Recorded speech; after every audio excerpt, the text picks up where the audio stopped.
Hello everyone, welcome to teamhacklife.com. Today I'll be talking about the best 18 skills to learn for surviving post end of the world. One thing is for sure, learning how to survive after the end of the world will be a challenging task to accomplish. After time passes, more and more people will learn how to survive, and it will be detrimental that you also learn some helpful skills if you want to ensure your survival post-apocalyptic. This video will show you the top 18 best survival skills to learn before the end of the world strikes. You should also learn these useful survival skills so you can become an asset for any group of survivors you hope to join. Buying survival gadgets and prepping for a disaster is a good start, but what if you need to survive long after your prepping supplies runs out? In an actual end of the world scenario, survival skills will be the most critical asset you could have at your disposal. So let's begin with number 1. Learn how to hotwire a car. I've been doing a bit of research on how to hotwire a vehicle. What I've quickly discovered is that learning how to hotwire a car is much simpler than I previously thought. Of course, only attempt this after the end of the world and not before the apocalypse if you want to stay out of prison. You should see many vehicles left abandoned by their owner in a post-apocalyptic world. You'll undoubtedly have a large choice of vehicles to choose from. One thing to note is that not all vehicles can easily be hotwired. Newer cars have complicated security key fob that would make it difficult to start the car without it on hand. Older vehicles with fewer electronics are far easier to hotwire compared to newer vehicles. I'll leave a link in the description below of a little guide to easily and quickly hotwire a vehicle, but only do this after the end of the world. Number 2. Gathering and purifying water. Having the ability to gather and purify water is essential to ensuring your survival. There are many ways to collect water in the wilderness that you might have never thought possible. These methods of finding and purifying water can be instrumental to ensuring your survival long before the end of the world happens. You can achieve most of these methods with what you would already have in your bug-out bag. I will have a link in the description below of a comprehensive guide of how to gather and purify water while venturing into the wilderness. Just a quick pause here. If you like this type of content, consider subscribing to my channel, and also I would appreciate you leaving a comment. I also embrace any and all feedback, even if it's negative. Number 3. Medical and first aid skills. Medical and first aid survival skills are one of the best skills to learn. These skills are even essential in your everyday life, especially if you're into wilderness-related hobbies. I don't expect you to become a doctor, but learning the basics will be of great help if you ever want to become an asset to yourself or even a survivor's community. An item everyone should have in their bug-out bag is a first aid handbook.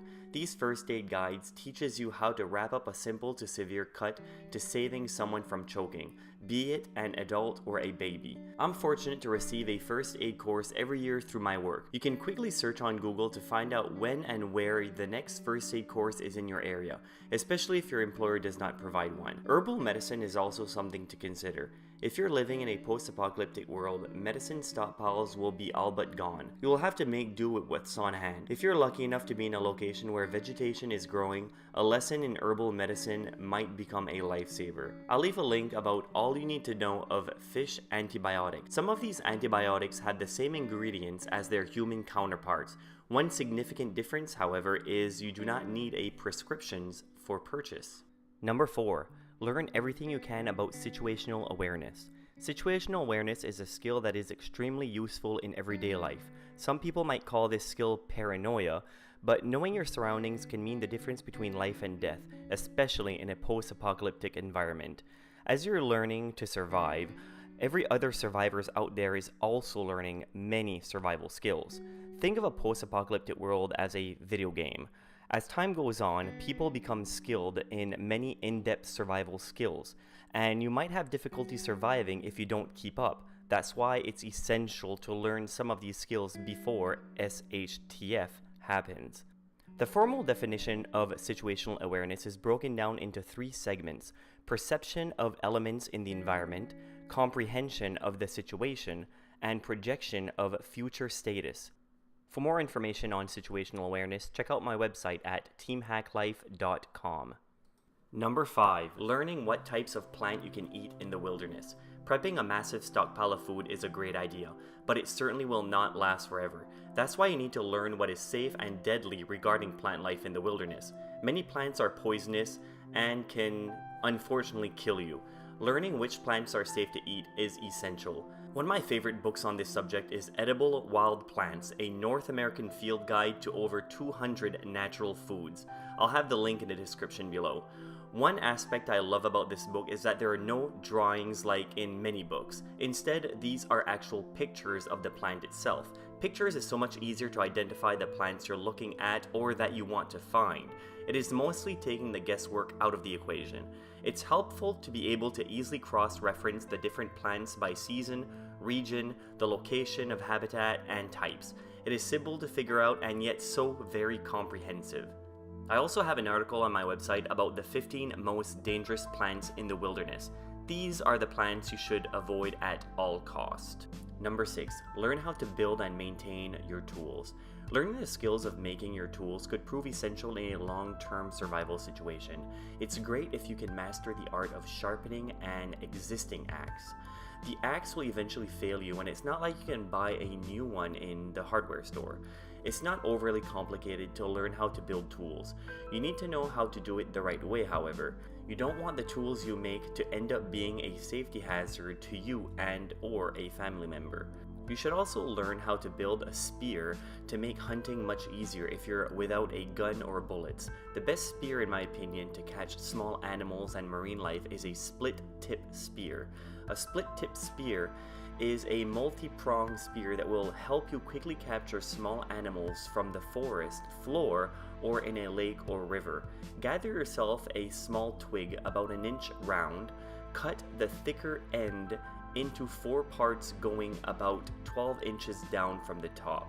Spread the 4 pieces using a stick and sharpen the 4 tips with your knife. Number 7. Learning how to make soap.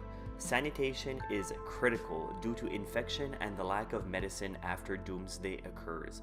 A simple cut can be a death sentence if you're always dirty. You need to stay as clean as possible and also be able to safely clean wounds as they occur. Making soap is not as complicated as one might think.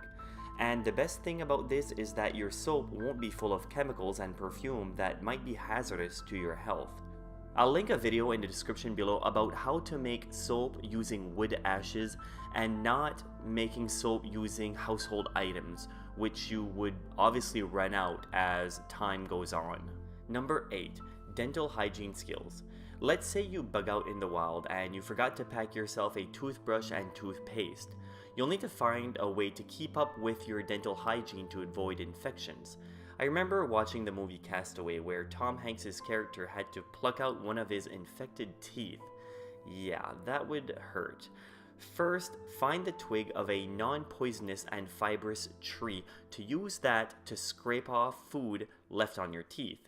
You'll need to sharpen the tip of the twig so you'll be able to clean in between your teeth properly.